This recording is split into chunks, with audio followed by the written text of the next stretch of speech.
തലമുറകളോളം സമാനതകളില്ലാത്ത രുചി. LG കായം. ഇന്ന് ഹർത്താലായിട്ടെ ഇവനൊപ്പം മഹിയെ പറഞ്ഞു കേട്ടത് വെറുതെ അല്ല. ഇതൊരു കോടതിയാണ്. ആ കോടതിയിൽ നിന്നെ ഞങ്ങൾക്ക് വിസ്തരിക്കേണ്ടി വരും. എന്തിനാണെന്നൊക്കെ പറയാം. കമലേശ്വരത്തെ ഇളയ മരുമകൾക്ക് സന്തോഷായോ? ആ, സന്തോഷായി മേഘേട്ട. അങ്ങനെ എല്ലാം ക്ഷമിച്ചിട്ട് ഇനിയും അവളെ കൂടെ കൂട്ടുവന്ന എന്റെ പേടി. നടന്നത് പോലെ പറയടാ.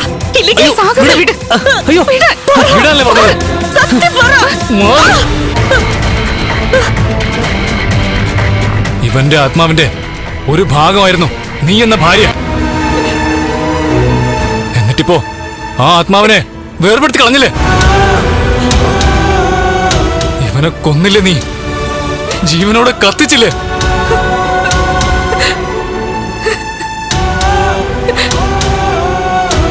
നിന്നെ ഇനി ഞങ്ങൾക്ക് ആർക്കും കാണണ്ട, പ്രത്യേകിച്ച് കണ്ണേട്ടന്.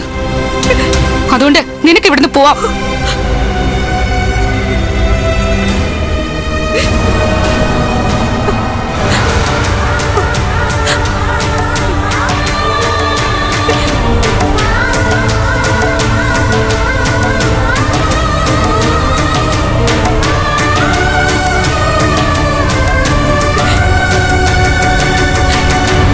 അല്ലെങ്കിൽ തന്നെ ഒരു കുടുംബ ജീവിതത്തിൽ പരസ്പര വിശ്വാസം ഇല്ലാതായ ഭാര്യ ഭർത്താവിനെയും ഭർത്താവ് ഭാര്യയെ സംശയിച്ച പിന്നെ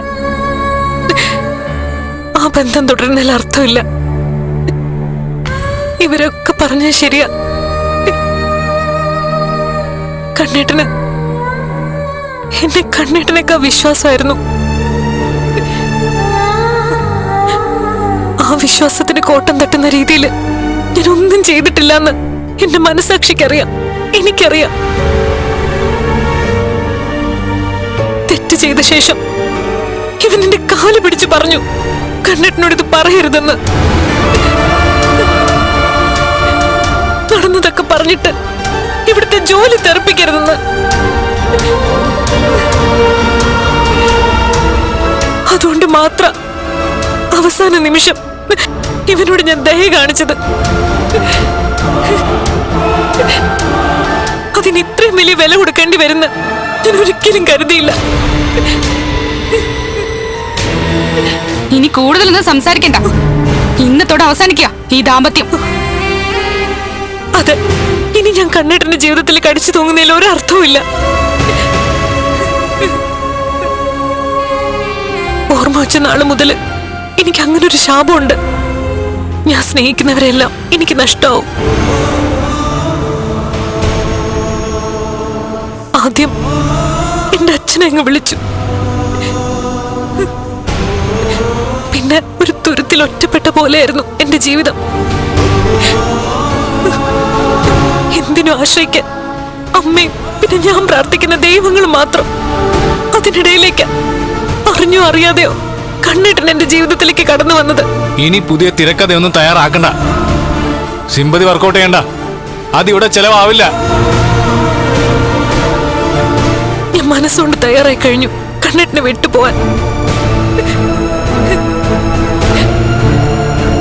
ഇനി ഞാൻ എന്ത് പറഞ്ഞിട്ടും കാര്യമില്ല.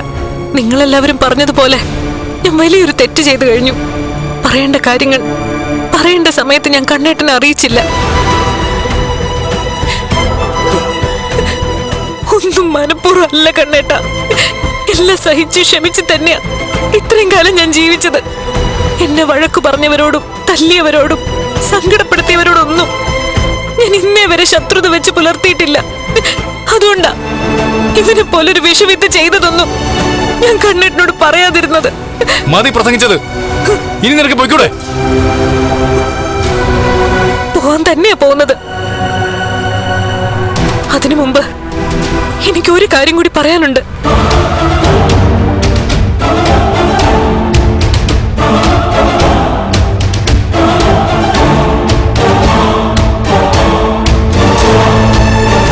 ഒരു കാരണവശാലും കണ്ണേട്ടൻ തോമസ് വൈദ്യന്റെ അടുത്ത് പോവാതിരിക്കരുത്. ചികിത്സ ഇടയ്ക്ക് വെച്ച് നിർത്തരുത്. കണ്ണേട്ടനുമായി ഒന്നിച്ചപ്പോ ഇനി കണ്ണേട്ടന്റെ തണലായി ഞാൻ വേണമെന്ന് ദൈവം പറഞ്ഞതായിട്ട് എനിക്ക് തോന്നി. അതിനിങ്ങനൊരു അവസാനം ഉണ്ടാവുന്ന സ്വപ്നത്തിൽ പോലും ഞാൻ ചിന്തിച്ചില്ല. സത്യം പറയാലോ, കണ്ണേട്ടനുമായിട്ട് ജീവിതം തുടങ്ങിയ ശേഷം ഈ ശരീരത്തിന്റെ പോരായ്മകളെ കുറിച്ച് ഞാൻ ചിന്തിച്ചിട്ടേ ഇല്ല. കണ്ണേട്ടന് ഇങ്ങനൊരു വൈകല്യം ഉണ്ടെന്ന് പോലും എനിക്ക് തോന്നിയിട്ടില്ല. ഒന്നിച്ച് ജീവിച്ച് കൊതി തീർന്നിട്ടില്ല. ഇന്ന് ഈ നിമിഷം ഒഴിച്ച കഴിഞ്ഞ കുറെ മണിക്കൂറുകൾക്ക് മുമ്പ് വരെ ഈ ലോകത്തെ ഏറ്റവും ഭാഗ്യമുള്ള പെൺകുട്ടിയായിരുന്നു ഞാൻ. അങ്ങനെ തോന്നിപ്പോയിട്ടുണ്ട് പലപ്പോഴും. ഒരു സമയത്ത് രണ്ടാനച്ഛനും കരുണയുടെ മുത്തശ്ശിയൊക്കെ എന്നെ വേദനിപ്പിച്ചപ്പോ ഞാൻ ചിന്തിച്ചു പോയിട്ടുണ്ട്, എന്തിനാ എന്നെ ജനിപ്പിച്ചതെന്ന്. പിന്നെ പാവ അമ്മയുടെ മുഖം ഓർത്തിട്ട ആത്മഹത്യയെ പറ്റി പോലും ഞാൻ ചിന്തിക്കാതിരുന്നത്. അതിനൊക്കെ ശേഷം ഒരു പച്ചപ്പ് കണ്ടത് കണ്ണേട്ടനെ കണ്ട ശേഷം. ആ പച്ചപ്പല്ലേ നീ കരിച്ചു കളഞ്ഞത്? ഞാൻ ഒരിക്കലും അങ്ങനെ കരിച്ചു കളഞ്ഞിട്ടില്ല. ഇവന്റെ ചതി എന്താന്ന് ഇവന് നന്നായിട്ടറിയാം.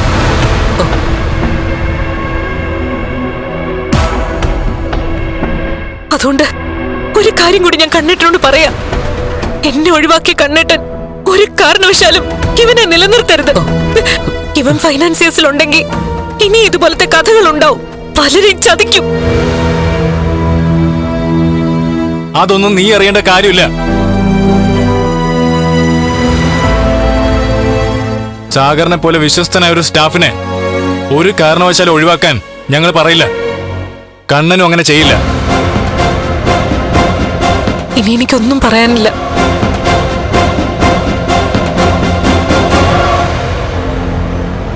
എവിടെയായാലും ഏത് ലോകത്തായാലും കണ്ണേട്ടന് നന്മ വരണം, മനസമാധാനം കിട്ടണം. അങ്ങനെ ഞാൻ പ്രാർത്ഥിക്കൂ.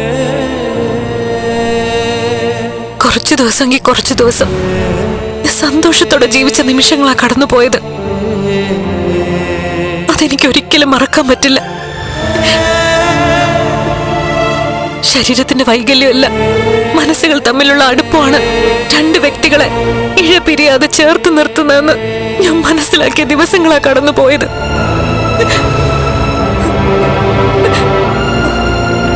നിങ്ങൾ എല്ലാവരും എന്നെ സംശയിച്ചു, ഞാനൊരു മോശം പെണ്ണാണെന്നും പറഞ്ഞു. പക്ഷെ എന്റെ ഭാഗത്തെ ശരിയും എന്റെ മനസ്സിലെ കണ്ണേട്ടനുള്ള സ്നേഹവും എനിക്കറിയാവുന്നിടത്തോളം കാലം ആരുടെ മുന്നിലും എനിക്ക് തല താഴ്ത്തേണ്ട കാര്യമില്ല.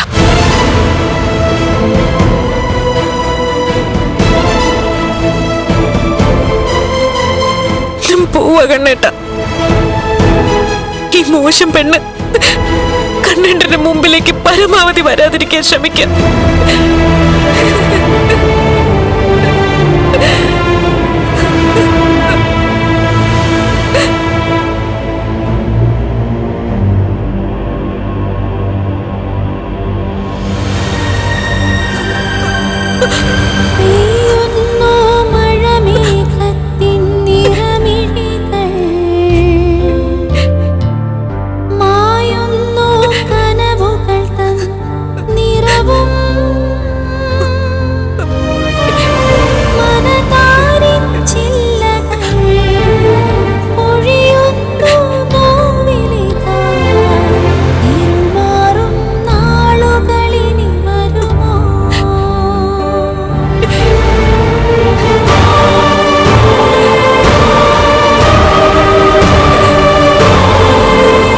മഹാലക്ഷ്മി, നിക്ക്. ഇനി എന്തിനാണെന്ന് ഞാനിവിടെ നിൽക്കുന്നേ? തെറ്റ് ചെയ്തിട്ട് സംസാരിച്ചത് മുഴുവൻ നീയാ. എന്നിട്ട് സാഗർ പറഞ്ഞത് മാറ്റി പറയുകയും ചെയ്തു. ആ നിലയ്ക്ക് ഇനി എന്താ അവിടെ നടന്നെന്നും പിന്നെ നിന്റെ ഭാഗത്തെ തെറ്റെന്താണെന്നും നിനക്ക് കാണണ്ടേ? നീ ഒരു ശരിയായതുകൊണ്ട് ആരുടെ മുന്നിലും തല താഴ്ത്തി നിൽക്കേണ്ട കാര്യമില്ലെന്നല്ലേ പറഞ്ഞത്? എന്നാ ആ പറഞ്ഞത് പൊള്ളയായ വാക്കുകളാണെന്ന് ഞങ്ങൾക്ക് മനസ്സിലായി.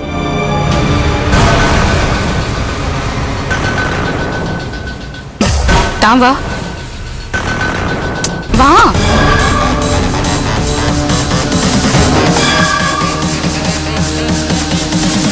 സാഗർ, വിഷമിക്കണ്ട.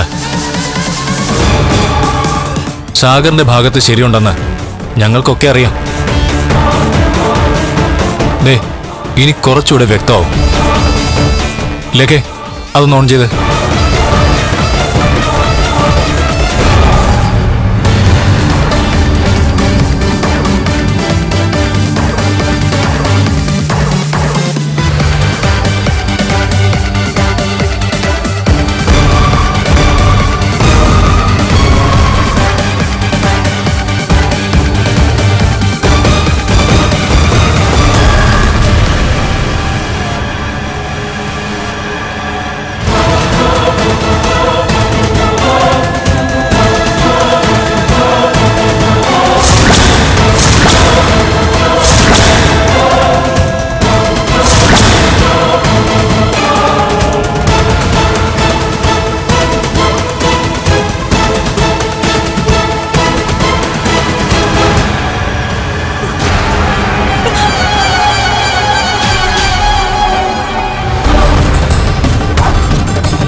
സാഗറെ, നീ പറഞ്ഞൊന്നും അല്ലല്ലോ ഇതിനകത്ത് കണ്ടത്.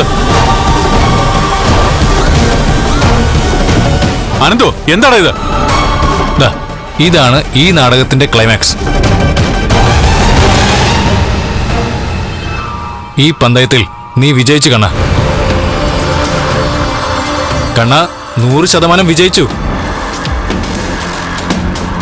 അത് മനസ്സിലാക്കിയിട്ട് ഇവനെ ഞങ്ങളൊന്ന് പ്രോത്സാഹിപ്പിച്ചു വിട്ടതാ.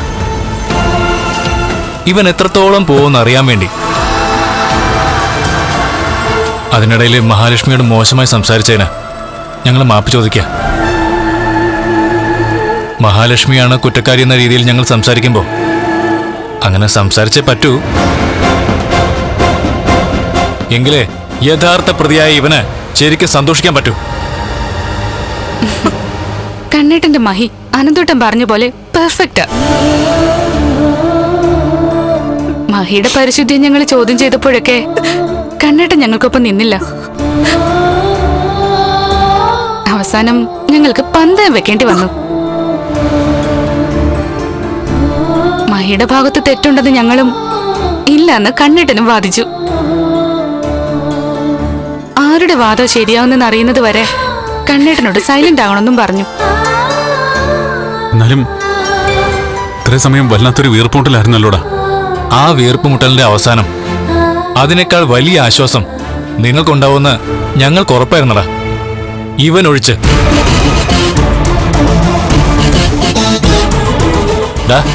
നിന്നോടാണ് മഹാലക്ഷ്മി മോശമായി സംസാരിച്ചത്, പെരുമാറിയതല്ലേ?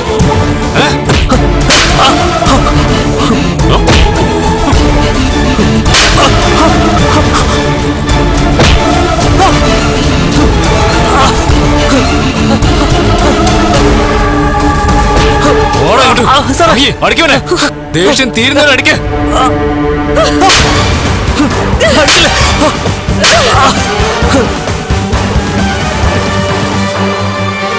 ആരാടാ നിന്നെ കൂലിക്ക് വെച്ചത്? ഈ പണി നിന്നെ കൊണ്ട് ആരാ ചെയ്യിച്ചത്? ആരും ചെയ്യിച്ചതല്ല സാറേ.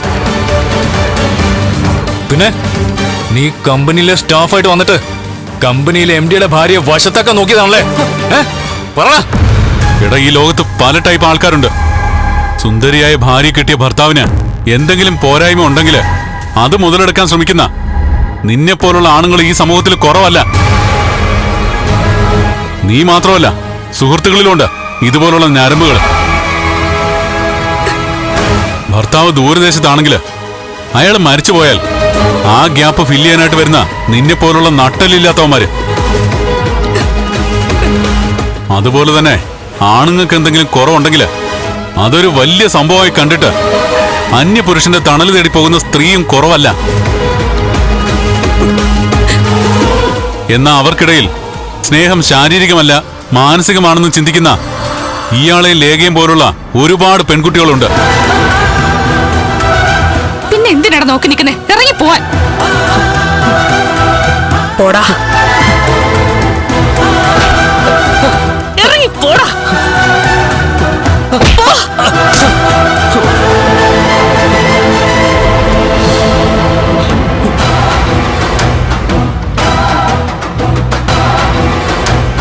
പോടാ, പോകാൻ പോകാനല്ലേ പറഞ്ഞത്. പോടാ.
കണ്ണേട്ട, എങ്ങോട്ട്?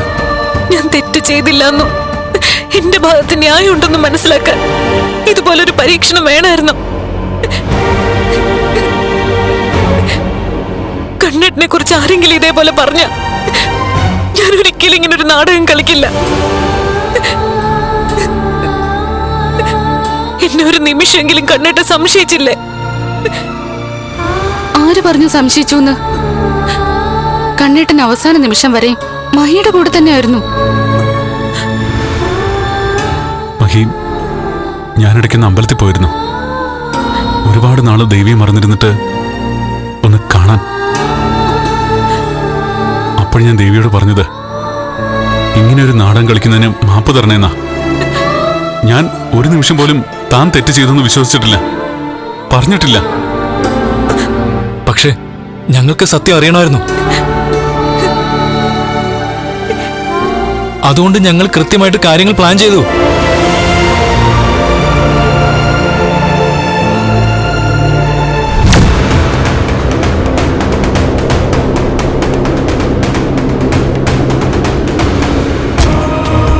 ചേട്ടാ, ഇത് ഏത് മോഡൽ വണ്ടിയാ? ഇത് 2020. ഞാൻ അനന്തുസാറിന്റെ ഡ്രൈവറാ. ആണോ? ഞാൻ നോക്കിക്കോട്ടെ. നോക്കിയോ.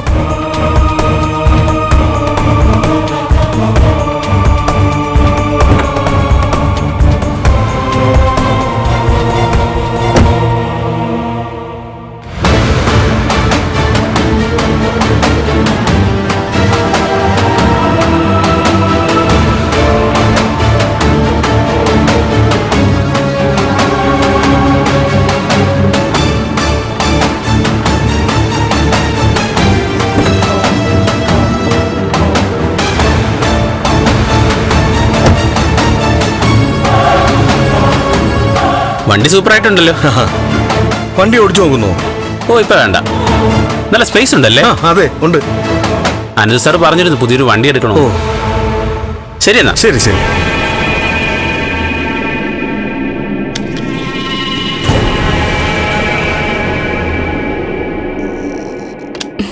രണ്ടാളും. അല്ല, ഇത് ലോക്കറിൽ വെക്കണ്ടേ? ഇന്ന് അനന്തോട്ടൻ ഇവിടെ ഇരിക്കെ, ഞങ്ങൾ ലോക്കറിൽ വെച്ചിട്ട് വരാം.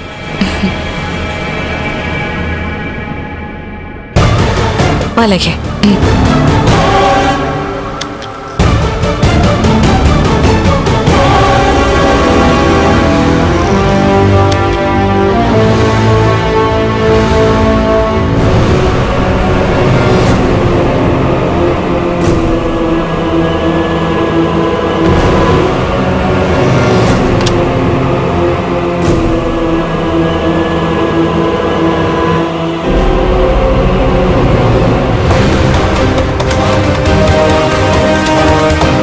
ഇനി ഈ ക്യാബിനകത്ത് നടക്കുന്നതൊക്കെ അപ്പപ്പോ എനിക്ക് കാണാം, എവിടെ ഇരുന്ന് വേണമെങ്കിലും.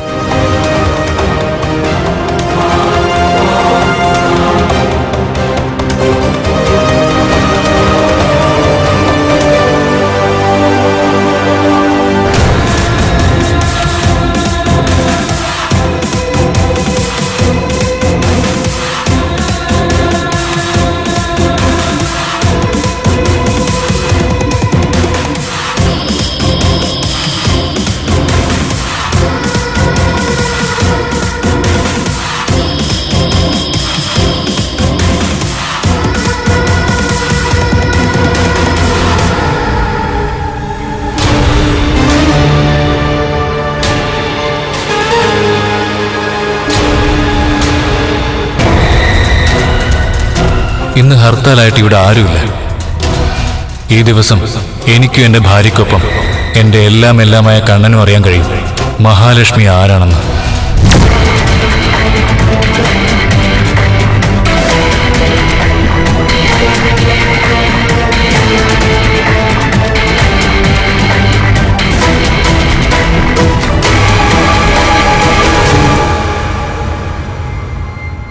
തലമുറകളോളം സമാനതകളില്ലാത്ത രുചി. LG കായം.